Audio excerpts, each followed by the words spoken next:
Hi, என் பேர் கார்த்திக். எங்கள் வீட்டில் பெரிய வசதி எதுவும் கிடையாது. நானும் எங்கள் அம்மாவும் மட்டும்தான் இருக்கோம். இதான் எங்களோட சின்ன வீடு. என்னோட ஆசையெல்லாம் நல்லபடியாக எங்கள் அம்மாவை நான் நல்லா சந்தோஷமாக பார்த்துக்கணும்.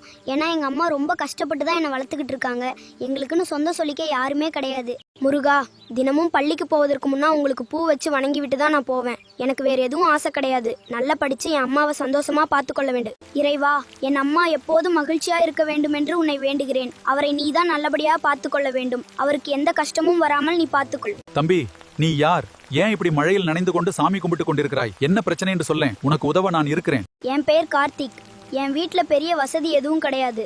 நான் படிப்பதற்கே மிகவும் கஷ்டப்பட்டு தான் என் அம்மா என்னை படிக்க வச்சு கொண்டிருக்கிறார்கள். உனக்கு இனி எது வேண்டுமானால் என்னிடம் கேள். நீ நன்றாக படி. நான் உனக்கு படிக்க உதவி செய்கிறேன். படிப்பு தான் முக்கியம். நன்றாக படிச்சு உன் அம்மாவை சந்தோஷமா காப்பாற்று. ரொம்ப நன்றி தாத்தா. உங்களை அந்த முருகன் தான் அனுப்பி வச்சிருக்கிறார் என்று நினைக்கிறேன். நான் தினமும் முருகனிடம் என் கஷ்டத்தை கூறுவேன். நான் இனி நன்றாக படிச்சு என் அம்மாவை சந்தோஷமாக பல வருடங்களாக நான் பட்ட கஷ்டம்லாம் இப்போது பலன் கொடுத்திருக்கிறது. நல்ல வேலையில சேர்ந்து உன்னை இப்படி சந்தோஷமாக பார்த்துக்கொள்வதே எனக்கு மிகப்பெரிய மகிழ்ச்சி அம்மா. உன் ஆசீர்வாத மகிழ்ச்சியா? அம்மா சொன்னார், நீ முருகன் மீது அதிகமான பக்தி கொண்டதால் தான் நாம் இன்று இவ்வளவு சந்தோஷமாக இருக்கிறோம். உண்மையான பக்தி இருந்தால் கடவுள் எப்போதும் நம்மை காப்பாற்றுவார்.